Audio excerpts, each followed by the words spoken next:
வணக்கம். 2-3 தினங்களுக்கு முன்பு தாராபுரம் நகரமன்ற கூட்டத்திலே புதிய பேருந்து நிலையத்திற்கு கலைஞர் பெயர் வைப்பதாக தீர்மானங்கள் நிறைவேற்றப்பட்டது. அதை பாரதிய ஜனதா கட்சி மிக வன்மையாக கண்டிக்கிறது. அதே சமயம் பாரதிய ஜனதா கட்சியின் 28வது வார்டு கவுன்சிலர் மீனாட்சி கோவிந்தசாமி அவர்களும் மிக வன்மையாக கண்டித்துள்ளார்கள்.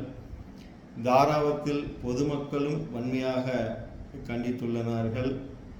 தாராபுரம் புராணங்களிலே மிக சிறப்பு வாய்ந்த பகுதியாகும். விராட தேசம் என்று மிக சிறப்பு வாய்ந்த அந்தஸ்தை பெற்றுள்ள தாராபுரத்திற்கு கலைஞரின் பெயர் வைப்பது ஏற்புடையது அல்ல என்று மிக வருத்தமான சூழ்நிலை என்னவென்றால், திமுக அரசாங்கம் மக்களின் மன குமரலை புரிந்து கொள்ளாமல் தன்னிச்சையாக அவர்களுடைய விளம்பரத்திற்காக அவர்களை பெயர் வைப்பது ஏற்புடையதல்ல.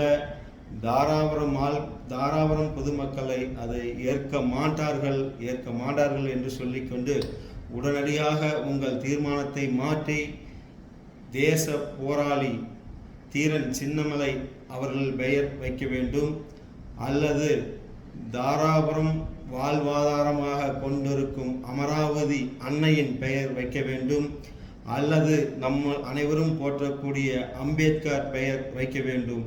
இதில் ஏதேனும் ஒரு பெயர் வைக்க வேண்டுமாய் பாரதிய ஜனதா கட்சியும் பொதுமக்களும் சார்பாக திமுக அரசை கேட்டுக்கொள்கின்றோம். தவறும் பட்சத்தில் போராட்டங்கள் நடைபெறும்.